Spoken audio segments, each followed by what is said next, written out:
Hey, I just wanted to give you a quick look at my garden tower by Juice Plus.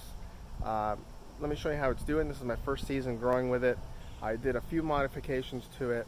What else can I tell you about it before we get into it?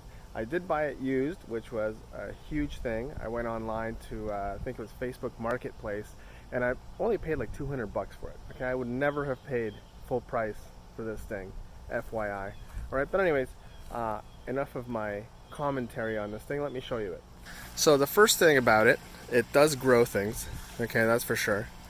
Right now I have, what I did here is I stuffed like 6 different kinds of lettuces into one little growing pod. So they're all trying to compete for life there, but you know, they still work. Over here you can see some failed experiments. This was a little bit of lettuce. It's sort of someone hanging on for dear life. And over here, lettuce failed. Lettuce failed. Here's a lettuce that's sort of going, but not too much. And by the way, this is maybe like, I think I only planted these at the beginning of April, so it's been like maybe 4 weeks. So this is all in about 4 weeks time. Okay, we have some nice red leaf lettuce over here. What I did was I got a seed blend that had lots of different kinds of lettuces, and I just sprouted them and then transplanted the sprouts into these things. I did not start with rockwool cubes. Okay, that was probably a mistake. Okay, I used these pool noodles because I figured they'd be cheap and reusable, and although they do work, here, let me show you one of these. Okay, so I just cut them like that, put the little plant in the middle there, and then stick it in here.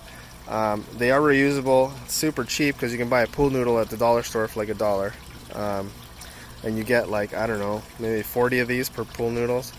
But then you have this situation where you plant little seedlings in here, and some of them take off, you know, like these ones, and some of them do not. They just end up dying. Okay, so the next time I grow on this thing, I'll probably start with rockwool cubes and just grow the plants right into the rockwool and just put the cubes into the slots and go that way. Now these collard greens are just insane. They just sprouted like crazy. Look how big these things are. And these were transplants. I bought them when they were like 6 inches tall from Home Depot. I took them out of the dirt. I rinsed the dirt out of the roots and then stuffed the roots. I don't know if you can see down here. I stuffed the roots inside a pool noodle and shoved it in there. And guess what? The plant likes it. The only problem with this is that these collard greens suck up so much water that I have to add, like, I think that I added 5 gallons of water like 3 days ago, and now I have to add more water. So it's like crazy how much water these things are drinking. Also, to be fair, one of these things had a plant in here and it was sort of dripping, and I think the drip might have been also part of why I lost so much water.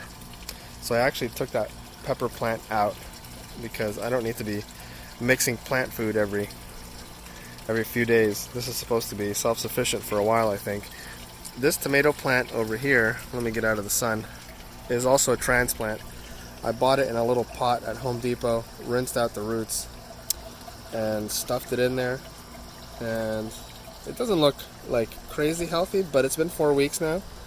And you know, it's still alive. It's still giving me cherry tomatoes. It's not pretty, but it's going. All right.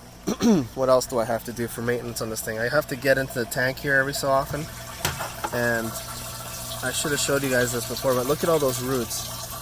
Okay, those roots are actually probably from the collard greens, and I don't want them to get into the pump, so I have to keep grabbing them and kind of cutting them back so they don't get into the pump, and I have to do that every like 2 to 3 days. So this is not a set it and forget it. This requires work. At the end of the day, do I recommend it? Yes, because it is fun. You don't have to deal with dirt. And as you can see, plants grow really, really big, really quickly in this thing.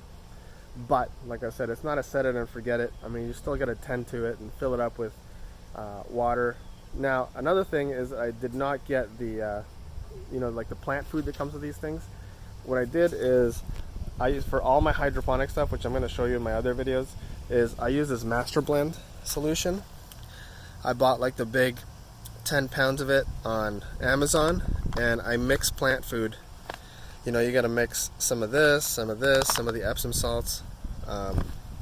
I can give you the measurements in the comments or whatever. But that is the solution that I'm using to feed these. I don't bother with this pH up, pH down BS. It's not, look at these. You think these plants care about pH up or pH down? No. These plants are loving the master blend. Okay, look at my cukes. Those cucumbers are... Anyways, I'll show you that in a different video. I just wanted to do a little review of this vegetable tower by Juice Plus. Alright, so I'm going to keep you guys updated, and if you have any questions about this tower, about what I put in it, about what I'm growing, if you have your own suggestions, please put it in the comments below, and I will talk to you guys soon on my next video. Alright, thanks for watching. Don't forget to hit that subscribe button, and I'll check you later.